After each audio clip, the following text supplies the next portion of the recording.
Video এবং record না করা, এটা আমি প্রচণ্ডভাবে প্রেসার দিয়ে নিষেধ করি। মাওলানা ফয়সাল সাহেব, মাওলানা সাহেব আমার একটা বড় কাজ কমায় দিছে, যে কাজটা করতে গিয়ে সবসময় আমার নিজেরও প্রায় 5-10 মিনিট 15 মিনিট সময় প্রতিদিন ব্যয় হয়, প্রত্যেক মাহফিলে ব্যয় হয়।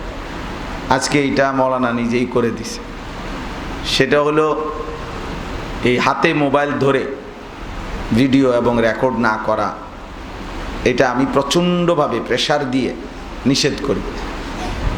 আমার ব্যক্তিগত অভিজ্ঞতা হলো যে মোবাইল হাতে ধরে রাখলে দিল জমে না, মানে হৃদয়ে কথা ঢোকে না, মোবাইলে ঢোকে। এবং অনেকটা এমন হয় যে মোবাইলের ইসলাহ হয়, ব্যক্তির ইসলাহ হয় না। মোবাইলের ইসলাহ হয় কিভাবে? মোবাইলটা সে হাতে ধরে একবার সামনে আগায়, একবার পিছনে নেয়, একবার একটু ডান দিকে চাপ দেয়, একটু বামে, একটু উঁচা করে, ছবিটা বড় করে, ছোট করে, ক্লিয়ার। তাহলে বোঝা গেল যে সে মোবাইলের ইসলাহ করতেছে, যাতে মোবাইলে সুন্দর করে পরিষ্কার করে হবে। তা আলহামদুলিল্লাহ, মোবাইলের ইসলাহ যাই হয়, কিন্তু ব্যক্তির কি হয় না? ইসলাহ, নিজের ইসলাহ হয় না। এখন মোবাইলের ইসলাহ জরুরি না নিজের ইসলাহ জরুরি?